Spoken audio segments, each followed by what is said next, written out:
morning, fellow constitutionalists, and welcome to the Monday edition of the Dan Clements Show, a Christian political talk show. This is episode 819. I'm your host, Dan Clements, your constitutional warrior fighting for your right just to be an American. It is June 12th in the year of our Lord 2017. Remember, we're a hyphen-free, PC-free zone. God is in control and He does love you. And I'm broadcasting live from the Hemlock Studios here in the beautiful central Susquehanna Valley in the great Keystone State. And it's going to get warm today, folks. It is going to be hot. And I am broadcasting before the great John Wayne does. Yo, Pilgrim. What a great weekend, folks. It was real busy. As usual, there was a lot of things going on. Act for America had a lot of marches against Sharia. 30 cities, I think, was the grand total. And I was following that on Twitter and on the news over the weekend. The lamestream media wasn't really reporting on it too much. One American News Network, which is my network of choice, was reporting on it. I was over at their Twitter feed, Act for America, and I have an article in here we'll talk about a little bit here from the Daily Mail. We're talking about anti-Muslim marches in the U.S. are met with counter-protests. And I have, before we get into all that stuff, I'm going to get the show started here and everything, but I have an article here that we're going to really dig into. I have a lot of stuff in the show notes page, and of course all the links that I have for the show that I'll mention throughout the show will be over at the danclementshow.com. And if you're watching the YouTube video, the show notes page is the first URL you come to down in the comments. After I put the description of my little blurb in there about the episode, it's the first one you come to. I don't put all the links into the YouTube because it gets too long, and so I put them over on my my personal show page. The danclementshow.com is where you can find these things. Because I've had people ask me, why aren't these links into your YouTube? And I tell them that I put all my links over to my show notes page so I don't take up, because honestly, folks, I've been in YouTube feeds where, the thing was that long before you got down to the comments and everything. And I think that gets too busy, and I can do a better job putting that elsewhere on my, like my show notes page. And I've been doing a show notes page. I'd have to go back in the archives on my show notes page, but for quite a while. Since I rebranded and put this, moved my show over to Bluehost and using WordPress and everything to do this. I don't know if I have this article in here today or not. I was reading some stuff about freedom of speech and websites and stuff, and as you know, we're going through this tumultuous time with YouTube demonetizing everything. The very vocal left, the very vocal anti-freedom groups in this country are pressuring advertisers to pull their advertisements. They're actually going after hosting services for allowing speech that they don't agree with to be hosted on their sites. And I want to applaud WordPress and WordPress sites like Bluehost. They do have, you can go in there and look at their terms of service, but they have, they put in their terms of service. I'll have to dig this back out if you want me to, but they put in their terms of service about how, the content does not reflect the views of the owners of Bluehost or WordPress or anything. They're the personal views of the person. And in order for the anti-freedom groups to shut down free speech, I think they're trying to do an end run around free speech. And that's only, it isn't going to work, folks. Freedom finds a way. Freedom always finds a way. And even if it would be these so-called hate groups that they say shouldn't be on these sites, if they start up their own web service and start, their own hosting service, the whole 9 yards, then how are they going to stop them? See, they're going about this whole thing the wrong way, but we'll get into the show and talk about that. I did put a short title on the show today: American Minds Wide Shut. Not wide open, they're wide. American Minds Wide Shut. And so we're going to develop this theme today.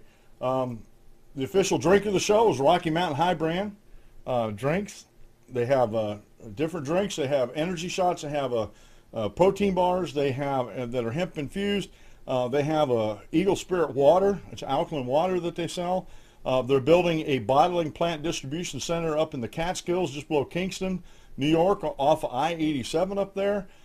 These guys are going like gangbusters. They've hired a couple new folks in high up CEO type positions in the company, marketing and all that kind of marketing and some other stuff. They've hired CEOs in charge of those, which a lot of people think they were good moves and good choices. So this is a brand to look out for. It's hemp infused, hemp oil infused, and 100 milligrams for a 16-ounce can, and that's what I drink. That's why I have the coconut lime energy drink right now is what I'm drinking on the show, and I'll show it to you real quick. My next order's in for some lemonade. I really like the lemonade. I don't really need the energy drinks, but I do like the lemonade. But the hemp oil seems to help me get through the day.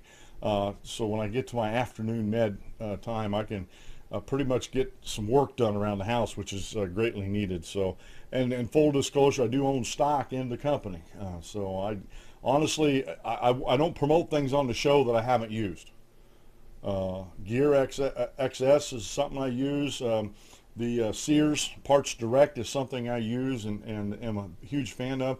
So I don't advertise or I don't share my affiliate links with you with something that I haven't used for a while. And they not that they've cut back, but Wewood watches, I was on with them for a while, and they rotate these around. But I bought a watch for my wife, and it's fantastic. She did have to put batteries in it, and you know what? When you get a new watch, sometimes you have to do that. So I don't fault the company, but she loves it. She's wearing it at church, got some comments on it. Really nice looking watch. So I honestly, I don't advertise anything on here or have an affiliate advertiser. Bluehost is another one I have on the dancolumbushow.com as an affiliate advertiser with me. I use their service. I'm going to advertise for them. So that's important to me. It really is. Okay, let's get this show rolling here. Today's daily Bible reading comes from the book of Acts, chapter 7, verses 54 through 60, and this is the stoning of Stephen, the first recorded martyr in the New Testament. And Philip had just been, not Philip, Stephen, excuse me. Stephen had just been preaching to them, and we're coming down to the end where Stephen loses his life. Start Acts chapter 7, verse 54, and going through verse 60. When they heard these things, they were cut to the heart, and they gnashed at him with their teeth. But he, being full of the Holy Spirit, gazed into heaven and saw the glory of God and Jesus standing at the right hand of God, and said, Look, I see the heavens opened, and the Son of Man standing at the right hand of God. Then they cried out with a loud voice, stopped their ears, and ran at him with one accord, and they cast him out of the city and stoned him. And the witnesses laid down their clothes at the feet of a young man named Saul. And they stoned Stephen as he was calling on God and saying, Lord Jesus, receive my spirit. Then he knelt down and cried with a loud voice, Lord, do not charge them with this sin. And when he had said this, he fell asleep, or he died. And we see a main character in there in Saul, which would later become the Apostle Paul. But this is the first recorded killing of a Christian in the New Testament. And the biggest thing you have to remember here, you got to take this all in the historical context. We talked about this yesterday in our morning Bible class when it came to the book of Daniel chapter 7 and talking about the four kingdoms, the Babylonians, Medo-Persians, Greeks, Romans, and then the final kingdom would be the kingdom of God, or the kingdom of Jesus Christ would set up. The Jews were looking for physical deliverance. They'd seen how in Scripture where from the Babylonian to the Medo-Persian, the Greek and Roman, that these empires are getting bigger and bigger and more powerful. And they were thinking that this would be a physical deliverance from everybody, and they would have the most powerful physical kingdom in the world. And when that didn't materialize, they rejected Jesus Christ as the Messiah because he didn't deliver what they thought he should deliver. Of course, he did establish the most powerful kingdom in all the world, his church. But they rejected him in that because it wasn't the way they thought it should be. And so context is king when it comes to Scripture. And even when in people's thinking, when they when they think, well, this is the way it should be, and then when they find out in the Bible that's not exactly the way things are. And it's very, very important. And like I said, I love reading the Bible and bringing these type of lessons to you. All right, quote mail today comes from A.W. Tozer, T-O-Z-E-R. We need never shout across the spaces to an absent God. He is nearer than our own soul, closer than our most secret thoughts. And when I hear something like this, I think back to the prophets of old and sort of disputing the prophets of Baal and that, and how these guys tried to wake their gods up, wake their idols up, and they were screaming and shouting. And God's never that far away, folks. Real good Bible lesson outline. Nobility in the Bible, a demonstration of nobility by Kevin Crowley over gewatkins.net. And it's talking about in the book of Acts where let me get the verse here real quick. Acts chapter 17, verse 11, these were more noble than those in Thessalonica, in that they received the word with all readiness of mind and searched the scriptures daily whether these things were so. And remember, at this time, there were few of the apostle letters that were actually going around, the epistles that were going around, and a lot of times the scripture we're talking about was the Old Testament, because we talked about this in Bible class yesterday, that from Genesis, the first chapter, the first verse in the book of Genesis points towards the Savior. And then after Jesus Christ ascended into heaven, the last chapter, the last verse of Revelation points back to the Savior. It's all about the Savior. You know, you got to take the whole Bible into context that Jesus Christ, the Son of God, was going to come and save mankind. And the scriptures at this time in the first century church, if they didn't have the epistles, they were searching the Old Testament scriptures. And again, I don't know what it is. Maybe a static electricity from that. My nose wasn't itching all morning. I get on the show, and it decides it wants to get fuzzy and everything. All right. Okay, I got a couple videos. My buddy Dave, last Friday I talked about. I did this experiment years ago where I started putting my right leg into my pants first and then my left leg. I did that for a while, and this goes back to a lesson that I taught about leadership. You know, you sow a thought, you reap an idea. You sow an idea, you reap a character. You sow a character, you reap a destiny. You know, it's all how you build things up, how you become what you need to become. And I gave that example, and this was an experiment years ago that they talked about. But my buddy Dave, he said you need to watch.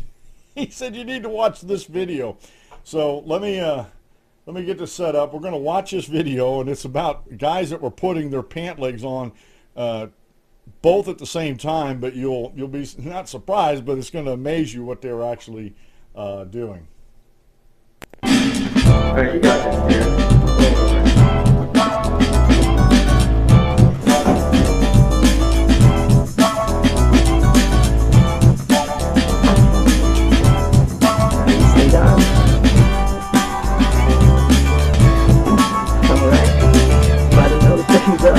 Let's go.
Oh my goodness, folks.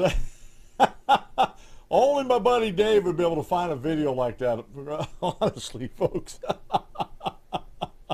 Had to get that out of the way. I need to share that with you. I love a good laugh. I really do. Okay. Look, there's a lot of stuff. I got this real short video before we get into the main topic about the closing of American mines 30 years later. And it's an article from thepublicdiscourse.com by Nathan Schulter, S-C-H-L-U-E-T-E-R, Schulter. And I got a video I want to show you there from Family Policy Institute of Washington. College kids say the darndest things, and it goes along with what they're talking about in that article. But there was a lot of things on social media over the weekend that folks were talking about. There's still this drumbeat on the lamestream media and anti-freedom groups out there is what Comey said in his testimony. It is obstruction of justice, and we need to impeach Donald Trump. And they are looking again. I don't even know if they're actually cherry-picking facts, because I don't see any facts in there to support that claim of obstruction of justice. You know, and I'm trying to be as fair as possible. And full disclosure, if you're new to the show, listening to the show or watching on YouTube, I'm not a Republican. I haven't been a Republican since 2007. I'm a member of the Constitution Party. I'm a conservative. I'm a constitutionalist. I believe in the rule of law. I'm also a Christian. I believe that the Bible is God's inerrant word, that we live under the New Testament today, and we learn things from the Old Testament, but we're not under the Old Testament. And I try to explain that to folks and tell them don't conflate both of them together the way some do. And I think this goes along with what I'm going to talk about today about American minds wide shut. So, but there's a Connecticut law professor who debunks the Trump obstruction of justice narrative. And let me bring the article up before I get the constitutional law professor Elizabeth Price Foley spent her Sunday afternoon knocking down the obstruction of justice narrative on MSNBC. The Harvard-educated Foley calmly explained to frustrated MSNBC host Yasmin, I'm going to just say Yasmin. Boy, some of these names. Vazagan, I believe is how you pronounce it, but why President Trump would have been legally allowed to suggest former FBI Director Comey let go of the probe into former National Security Advisor Michael Flynn, and why Trump was well within his constitutional authority to later fire Comey. Now, there's a short video on this, and she explains this to them, but the folks that I follow, the anti-freedom groups that I've been wont to call them, we're still screaming to the rafters about Trump obstruction, and I have another article here that you're not going to believe, and I'm going to do a video on it after the show this afternoon from Daily Kos, where they're actually comparing what they call the control of Donald Trump over FBI Director Comey to not sexual harassment, but well, it might be. I think it is sexual harassment. Let me. I'm not. I have to look and find that article while I'm in this. But you know, they're taking. Remember, a long time ago, they were talking about rape and stuff like that from the anti-freedom groups. Now they're talking about, you know, this, what he did rises to the level of a sexual predator and sexual harassment with James Comey. And I'm like, what? Again, I think they're dissing and dismissing the seriousness of sexual predators and sexual harassment when they do things like that. But this professor Foley is explaining, and explaining to Yasmin on MSNBC, and Yasmin just has this dumbfounded look. And the questions that Yasmin asked to begin with were, I don't know where she got those from, but give us a real quick listen. To a certain extent, as so many have said. And as a president, I mean, you're the president of the United States. You can't necessarily protect a friend. This is a man that you appointed the NSA. Once you appoint a man to the NSA, you can't treat him as a friend. Look, I mean, there's many layers. And really, where are the checks and balances there, if in fact that's true?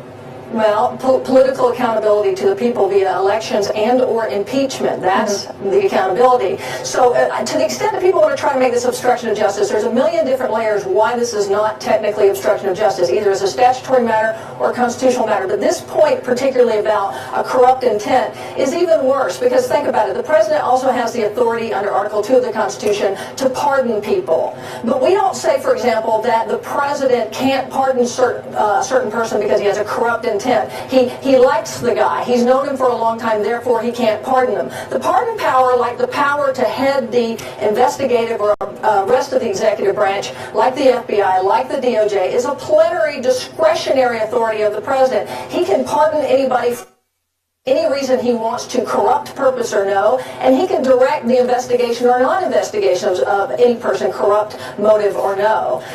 You don't put discretionary limits on plenary constitutional authority, and if you do, what you do is you invite Article 3, non-elected, politically non-accountable judges to second-guess the president's authority. You never want to have a constitutional regime that sets up that way. We, the people, can either not vote the president in the next election, or we can impeach him. Those are our political pushback mechanisms. Really interesting stuff, Elizabeth Price. Really interesting stuff. But you can't treat him like a friend. If you hire somebody or appoint somebody and he gets confirmed, you can't treat him like a friend anymore. He's not a friend. As long as both parties understand that this is a boss-employee type thing and they know the chain of command and the hierarchy that's going on there, what in the world is Yasmin talking about? And folks, it's a power just like the pardon power. We may complain and we may moan and groan about who presidents, usually at the end of their terms and sometimes during their terms, who they choose to pardon. But as Professor Foley said, it's a plenary power. It means it's only for the president, and there can be no, the courts can't come in and say, well, you can't do that, especially pardon power. Well, you can't pardon these people because they don't have the constitutional authority to do so. And I'm not a law professor or anything like that, but you would think, and maybe I'm wrong, but you would think that maybe this would come out, that if there was something in the past that actually happened. But I don't recall anything in my limited research where a court came in and said, well, you can't, Mr. President, you can't pardon this person, no matter how despicable that person may be. And that's a power that the President of the United States have, good, bad, or different. It's his power and his power alone that cannot be questioned. Now, it's limited in the power, but I mean, still, it cannot be overturned or anything. And just like anybody in the chain of command, all the way down to the least bureaucrat in the executive branch of the United States government, can be fired by directly fired by the President of the United States. That's part of his powers. He is the President of the United States of America, federal government, and he's in charge of the executive branch of the federal government. It's not that hard, but these folks that talk about obstruction of justice, there is none. If they want an example of obstruction of justice, all they have to do is go back to Loretta Lynch and telling James Comey, do not call this an investigation. Directly telling him, even though they were investigating Hillary Clinton, said, do not use that term, call it a matter. We've opened up a matter. The FBI as an investigative branch of the federal government does not open matters. They open investigations. And I have another article, we're not going to really get to it, but Perret Barrera, he was the Attorney General. I'll just quickly go over this. The former New York, USA Attorney Perret Barrera, who led several high-profile corruption cases until President Donald Trump fired him in March, said there's absolutely enough evidence to launch an obstruction of justice case against President Trump for his firing of FBI Chief James Comey. No one knows right now whether there is a provable case of obstruction, but there is no basis to say there's no obstruction. And again, yes, there is. You're just mad because you got fired. And like I said, I don't want to go down through there, but to me, this is almost like sour grapes with this Perret Barrera. It's almost like sour grapes. And so and that was actually, excuse me, I forgot to state that was by Daniel Poletti at slate.com, posted on June 11th. This other one was at Daily Caller, the Connecticut lawyer.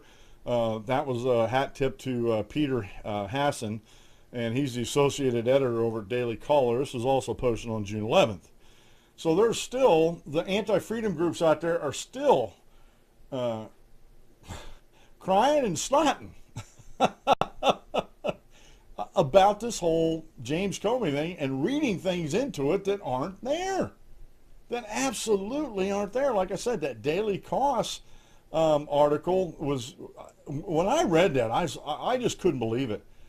I could not believe that Daily Kos article, and it blew me away. In case you forgot, Comey's testimony reminds us that no one is safe alone with Trump. And this is by Kelly Macias, posted on June 9th over at dailykos.com. And sexual predators rarely change their behavior, even if their harassment isn't always sexual. This is a fact that is worth remembering because Donald Trump's predatory nature was on full display this week as James Comey testified that Trump's blatant abuse of power during his short tenure as president. For those who have ever experienced sexual harassment, Comey's recollections were eerily familiar. The unwanted advances. The unwanted advances, demand for certain services, and loyalty in exchange for job security, maneuvering to be alone with the victim in order to further intimidate and harass. These are all clear signs of abuse and manipulation. So Donald Trump is now, because of his actions, is a sexual predator and always has been. Now, this is a conclusion that they've come to because of that hot mic video clip where then Donald Trump, before he was president, way back many years ago, said that he was going to grab female genitalia parts and wouldn't get in trouble for it. Now, I've condemned that myself on the show several times. I'll condemn it again here, but he's since apologized and asked for forgiveness for those. And I can't judge his heart, and if he's asked forgiveness, he's asked forgiveness. But my point in bringing this out is now they're calling him a sexual predator. Sexual predators rarely change their behavior, and even if their harassment isn't always sexual. Folks, Daily Kos is not the bastion of freedom in this country. They just really are not. And the problem with folks over at Daily Kos is they have done what I've been talking about, and they've closed their minds, and they've had this conclusion that Trump is just a terrible human being. So anything, any articles, cherry-picked or otherwise, or made up, because there's nothing in, I was reading that article, and like I said, I am definitely going to make a video about that after the show and put up on Exemplar Intentus at YouTube, at my other little, not channel, but it's within the Dan Clement Show on YouTube. It's my vlog there, and over at VidMe also. But not that I was waiting and predicting they're going to do this, but when I read that, I was thinking in the back of my mind, well, it was only a matter of time before one of the extremely, and I'm going to use this term because even though I'm trying to get away from extremely far left publications in the country like Daily Kos, it was only a matter of time before they started going this way and actually attributing something that's very serious, a sexual predator and someone that sexually harasses, especially females. We're talking in this case male on female. This is a very serious charge that Daily Kos is putting up, and I wasn't surprised that an anti-freedom publication like Daily Kos would actually do that. But this is all leading into what I'm talking about here and the closing of the American minds. Okay. Let me just, before I get into that, just let me go down through here. Just real quick. Over the weekend was anti-Muslim marches in the U.S., and I have an article there from the Daily Mail over at the UK, and talking about how they were met with counter-protests. And all the protests that I was watching in videos and stuff, if you go Act for America, they have videos up. They also have videos up on their Twitter account and also over at Facebook. But all the videos I saw over there, especially the counter-protesters, I don't know what they're protesting, because the folks that are against Sharia law in this country, and that's what Act for America was marching, the March Against Sharia, was talking about female genital mutilation. They were talking about child brides, how women have no freedoms under Sharia law. They're very strict. And everything, if something happens sexually, it's always the woman's fault. The man bears no responsibility for his own sexual appetites under Sharia law, whether it's with adults or children, pedophilia. And so these people that were marching against Sharia were bringing these points up, saying we can't have this in a free society. We can't have a quote-unquote religion that doesn't respect the rights of individuals, whether it's children or adults, that actually aggress against children and adults. That can't happen in a free society. That can't happen where folks' rights are respected in a country like the United States of America. And I wholeheartedly agree with them. And to continue to say that Sharia law is a religion or part of a religion, it's unbelievable how much these people don't know or understand. And that leads me that'll lead me in my article here. Just if you like what you see or hear on the show, go to the DanClementsShow.com and click on today's episode 819. And I got a lot of other articles in there. Puerto Rico's voted Sunday to become a state. And basically the process is it has to go through Congress and get approved before it becomes a state. And a lot of things have to happen, but not, it's not like it's a long, arduous process. They could become a state before the end of the year if things would move quick enough. So Puerto Rico has voted. Now, one caveat here, that the lamestream media is actually talking about here, less than a third of the registered voters in Puerto Rico came out and voted on this. And they're saying, well, we can't have a referendum like this and only a third of the registered voters. Folks, those that didn't come to the polls voted. They didn't care, one way or the other. That's still a vote, and we have to recognize that. Far too often in this country, if something goes wrong, either party, Republican or Democrat, something doesn't go their way. You'll see articles come out about how, well, the voter turnout wasn't so big for this. And so there it wasn't really indicative of all the voters. But you have to recognize people's right to vote or not to vote. And if they didn't go to vote, then it wasn't important enough for them to care about enough to take time and go out and vote. So, again, sour grapes by the anti-freedom folks out there, or people who were against Puerto Rico becoming a state in Puerto Rico. But if you didn't want Puerto Rico to become a state, you should have turned the people out to vote. It's just that simple. So that's something that happened over the weekend also. Good article. I want you guys to go read this by Sarah Morrison over at vocative.com.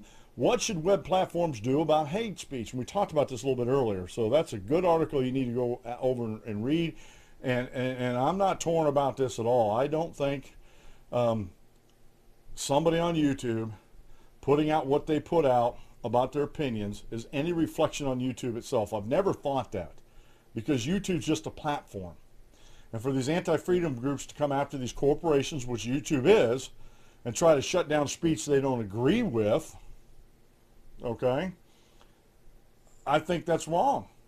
Because YouTube's just a platform. YouTube, it does try to exercise some control, like, the restrictive mode.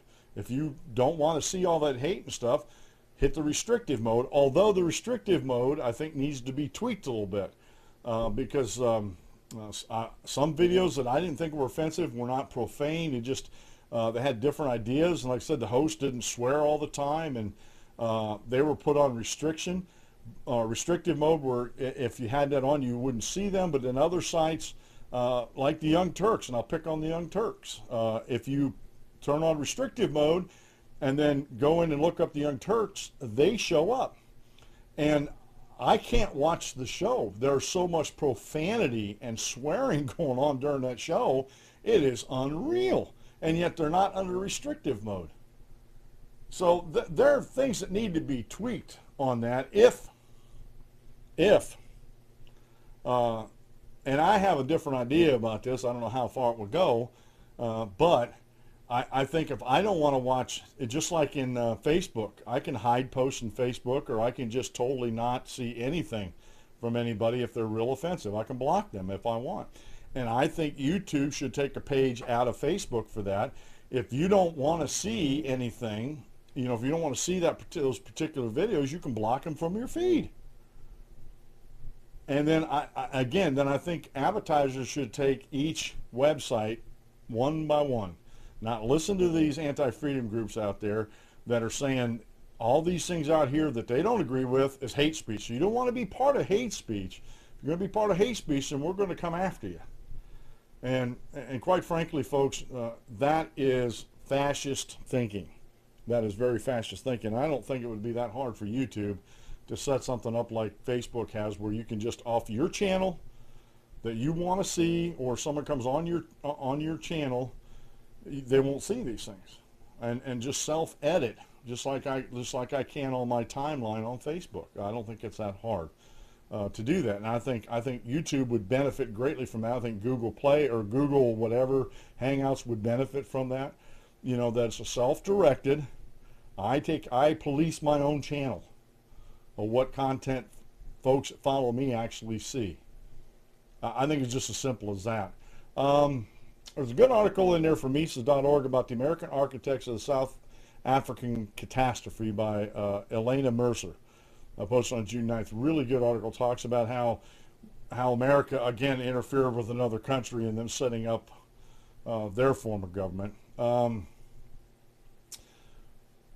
Trump's EPA chief backs approach to science that could upend the global warming census, by Michael Bastis over at dailysignal.com. Again, we have an EPA chief that's actually looking at science, not looking at political science, but actually looking at what scientists are actually saying with the proof to back it up. And so that's a good article. You need to go over and see that. And there's plenty more. I'm not going to go through all of them. There are plenty more. And I want to get into this article about the closing of the American mines 30 years later. And this is very important for us to understand what's going on here. Now, this is by Nathan Schulter over at the publicdiscourse.com. Now, he posts this back on May 22nd of this year, but it's a good article in that. It's not that I've been saving this. It just happened to hit my radar, and it was coinciding with what's going on right now. And I'm just going to read the first paragraph, and we'll play this video. He said, in an eye-opening video produced last year by the Family Policy Institute of Washington, Joseph Blackholm interviews various students at the University of Washington on the justice of requiring gender-neutral bathrooms, locker rooms, and showers. Through a series of deft questions, Blackholm cleverly highlights the unexamined illogical assumptions that form the basis of the students' positions. As he puts it, it shouldn't be hard to tell a 5'9" white guy that he's not 6'5", a 6'5" Chinese woman, but clearly it is. Why? What does that say about our culture, and what does that say about our ability to answer the question that actually are difficult? So let's go and watch this video. It's about a 4-minute video or so, and we'll come back and we'll talk about a little bit more about what the video actually does, okay?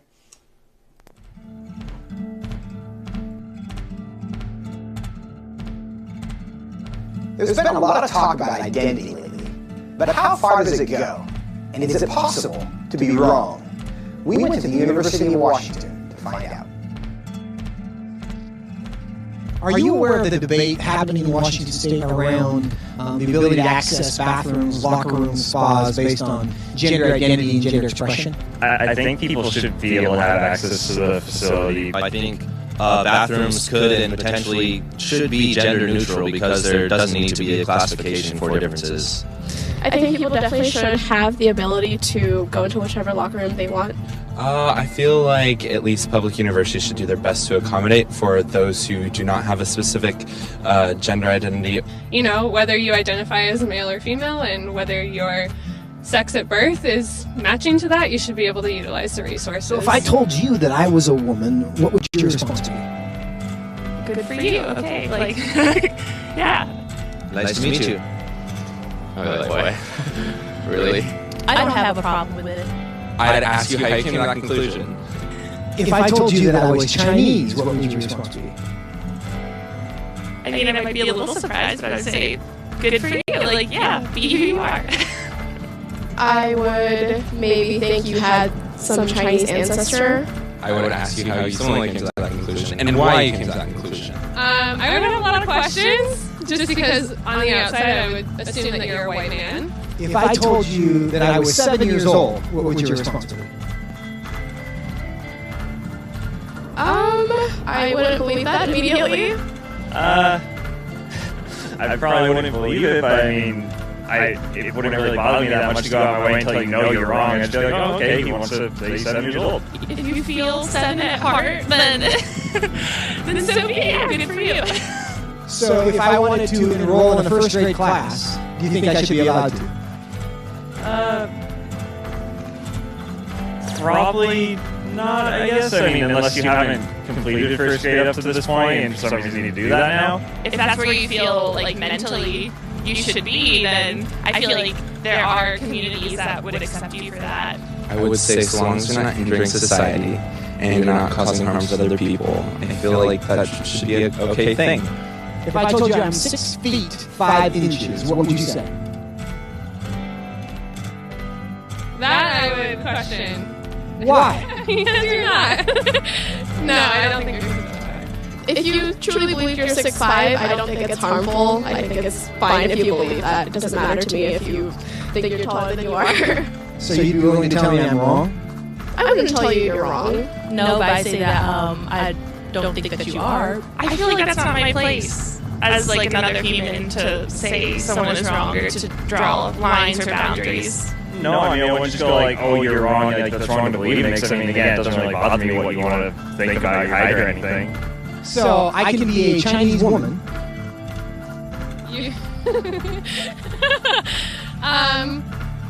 Sure. But I can't be a 6'5" Chinese woman. Yes. If you thoroughly debated me or explained why you felt that you were 6'5", I feel like I would be very open to saying that you were 6'5", or Chinese, or a woman. It shouldn't be hard to tell a 5'9" white guy that he's not a 6'5" Chinese woman. But clearly it is. Why? What does that say about our culture? And what does that say about our ability to answer the questions that actually are difficult?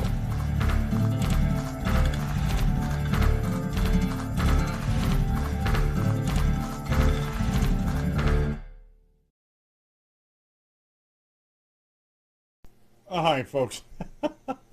I liked what it said there at the end. If you stand for nothing, you'll fall for anything. I do have a audio. I don't have a clip, but I have the actual song in my player from Aaron Tippin. You got to stand for something, or you'll fall for anything. And that's where we're at in today's society. That's where for whatever reason, our children going to college, that's what they're being told.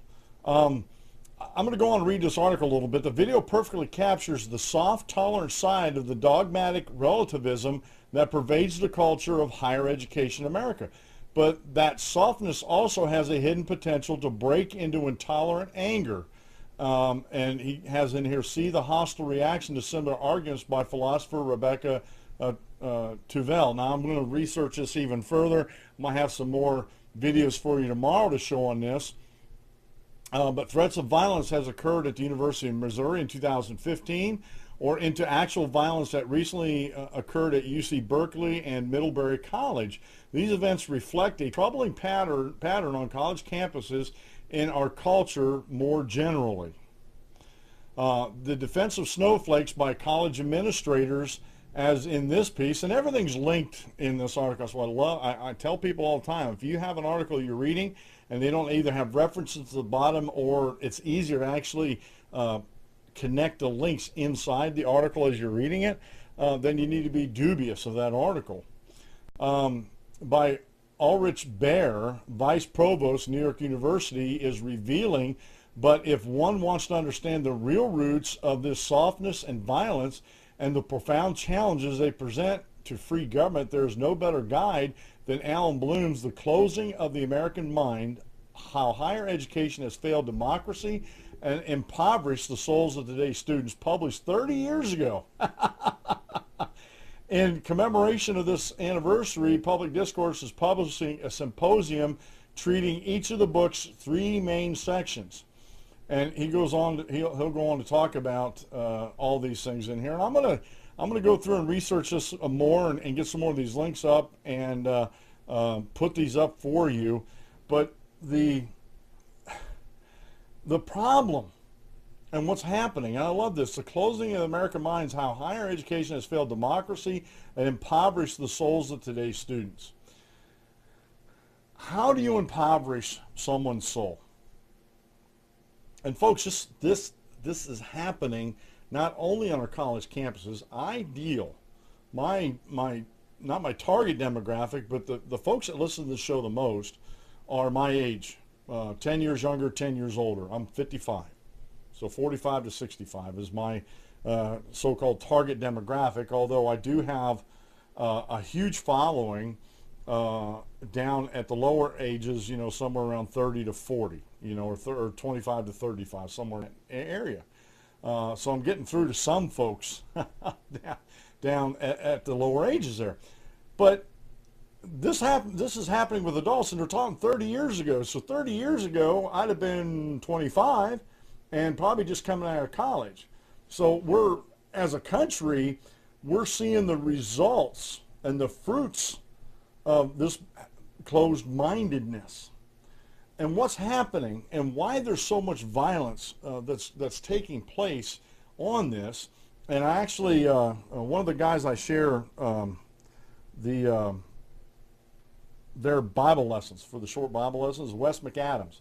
And he put a question out on Facebook talking about this, if someone has strong political views, can we still be friends, Christians, stuff like that. And I made a comment in there that says, well, a lot of people take this politics and someone else commented about sports, so I'll include sports into this. Some people take this, and don't get me wrong here, I think we need to, if we're going to have a reasoned, principled stance about something, it does tend to get personal because we've invested time in it, okay, in developing this. However, when I'm talking about we take it personal, it's like if someone doesn't agree with one of our stances, whether, I'm not going to get mad at folks that don't agree with me, although I don't know why they wouldn't, that the Green Bay Packers are the greatest football team ever in the history of the NFL.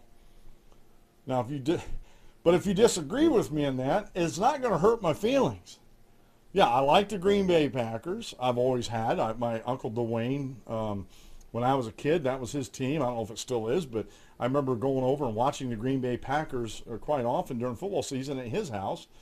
When my mom and dad would go over and visit my, then they're divorced now, my Uncle Dwayne and Aunt Susie. And he watched the Green Bay Packers. I'm pretty sure my Aunt Susie's still a Green Bay Packer fan. I've always been a Packer fan through the thick and thin of things, But I'm not a Green Bay Packer fan to the point that I'm going to let it affect the rest of my life. To me, it's just a sport, something I enjoy. I love watching football. I love watching college football more than I do professional football, but I like watching my football. But I don't like it to the point that I'm going to put the rest of my life on hold. And there's people out there that do that. Politics. I'm not going to argue politics to the point where I'm going to put the rest of my life on hold. I'm just not going to do that. I have a wife and a daughter and a son. I have friends at church. I'm a member of the Susquehanna Valley Church of Christ. I have a full life outside of politics. Are politics important? Absolutely. Because politics actually govern what we do in life. For better, for worse. Whether you agree with that or not, that's a fact. I'm not stating it as a fact that it's something I agree with. And so the problem in America today, especially with folks my age that came through this system 30 years ago and impoverished their souls, is because they don't want to go beyond the superficial. Everything is on the surface with these folks. Everything is on the surface with these folks. And it amazes me, folks, how when you challenge their ideas, they take it so personal that they just automatically start going to the politics of personal destruction is basically what I call it. And Bill Clinton sort of was the one that brought this to the forefront and perfected this through his 2 terms as President of the United States. Him and his wife Hillary, and Hillary still, and the DNC, and a lot of folks in the anti-freedom crowds, they still practice this ideology of the politics of personal destruction. They go through, it's like a scorched earth policy where you go through and nothing's left. They go through, if they don't agree with you politically, they'll try anything within their means, and we see this front and center with President Donald Trump. They don't agree with him. They don't think he should be president. So they're doing everything in their power, right, wrong, or indifferent, to try to get him out of office. And they're trying to impugn his character, his family, pick on his son, his wife, his children. They're, like I said, they're going after all of them, and they're not going after them politically. They're going after them personally. The politics of personal destruction.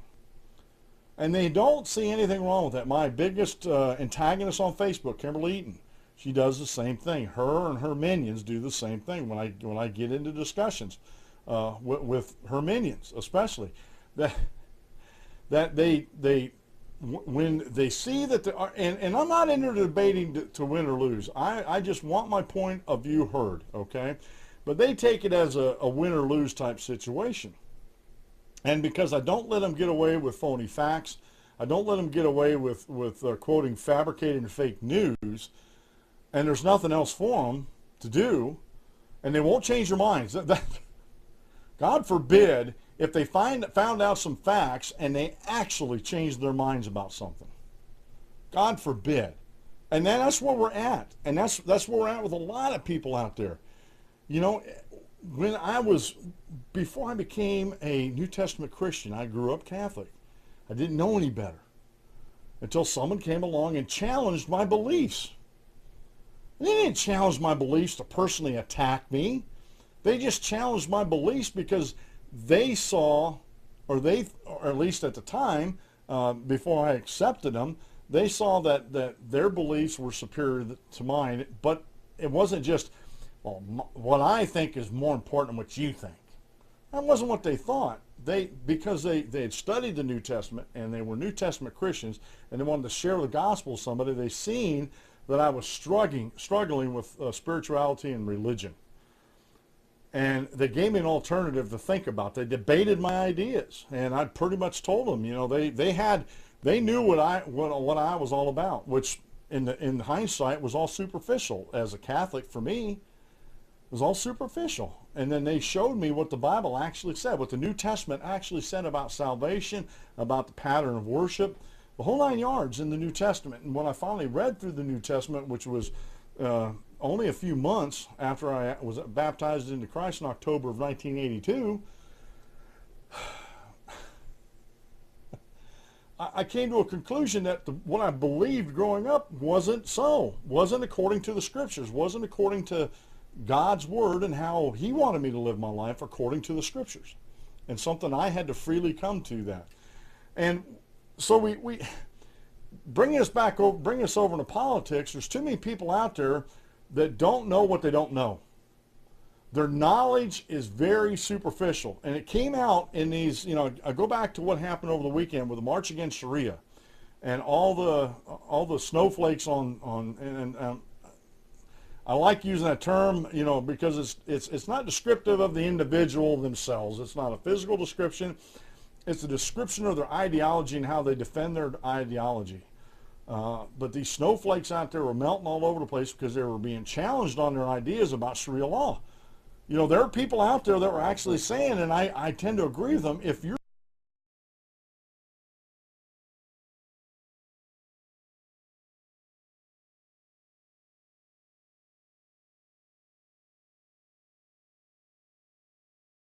still amazes me how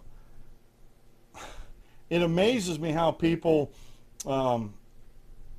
defend their ideas without actually looking at their ideas. Okay, and you're going to see on YouTube, for whatever reason, it went blank for a second over on my streaming computer, so you're going to have a couple seconds of blankness over there. I do apologize for that. But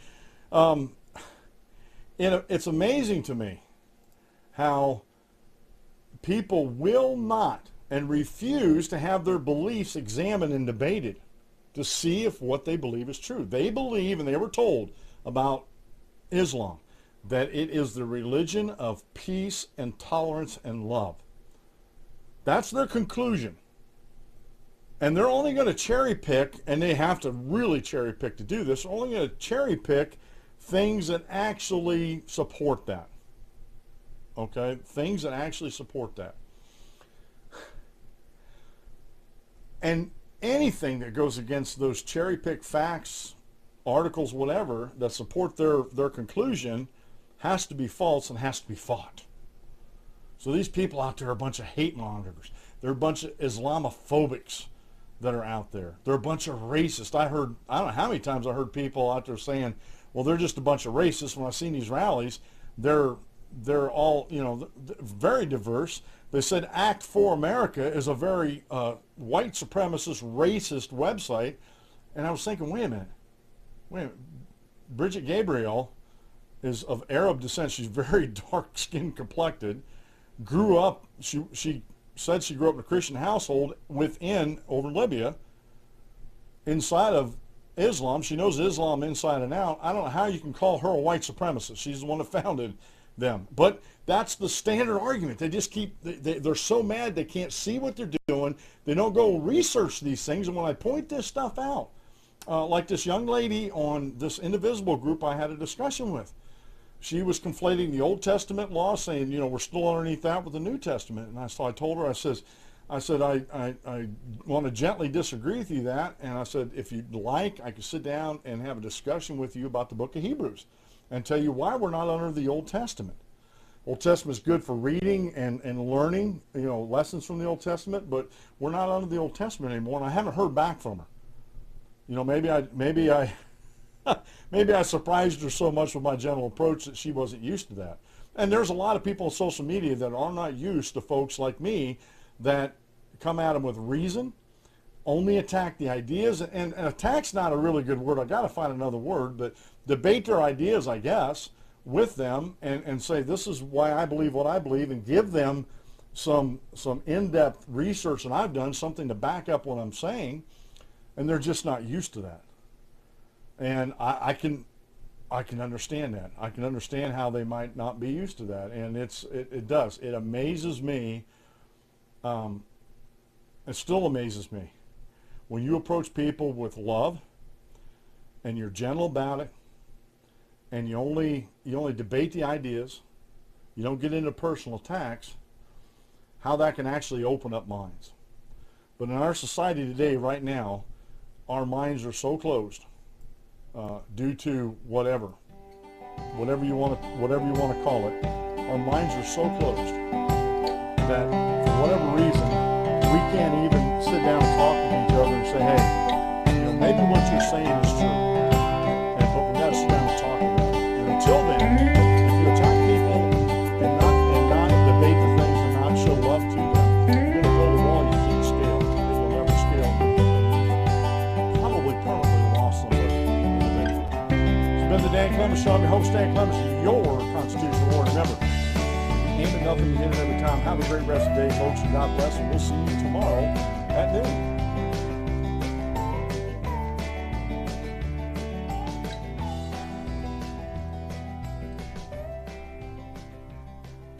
Thank you for using Blog Talk Radio. Goodbye.